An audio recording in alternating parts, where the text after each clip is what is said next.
this sometime next month to be able to accommodate the influx of asylum seekers headed to the border. News 11's Crystal Jimenez joining us from the newsroom tonight with more. With the pandemic going on and several hundred asylum seekers heading to the southern border for access to the United States, CBP resources are running thin, and that's why they're building soft-sided facilities similar to the ones in 2019.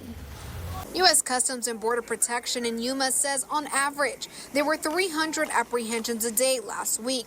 It's not the most it's experienced recently, but still a sharp increase versus normal daily apprehensions. Homeland Security Secretary Alejandro Mayorkas released a statement this week saying we are on pace to encounter more individuals on the southwest border than we have in the last 20 years. This comes as CBP announced it will be building soft-sided facilities in April to be able to accommodate the overflow of asylum seekers.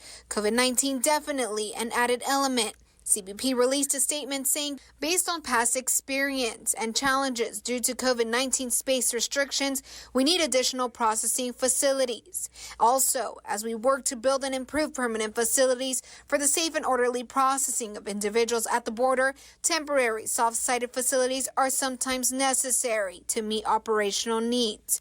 These facilities, similar to what we saw in 2019. From what I understand, these are going to be the same soft-sided shelters we had in 2019 towards the end of the crisis then. It'll have a fairly large capacity with air conditioning and good floor. It's not on dirt or asphalt, that kind of thing. And it's primarily going to be utilized for our families, the family units and unaccompanied minors. News 11 got an inside look at the facility, which held about 500 people, had showers, a laundry facility, playpens for children, and memory foam mats to sleep on.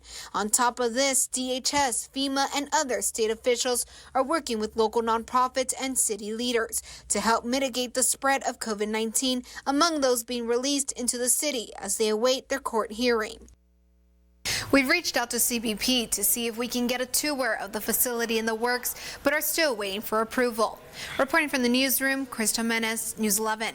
Crystal, thanks again. There are countless cases of Mexican children who have crossed the border in 2020 and continue to do so into 2021. So tonight, the Mexican consulate in Yuma is speaking out about the rising concerns and the spike in cases. They say these immigrants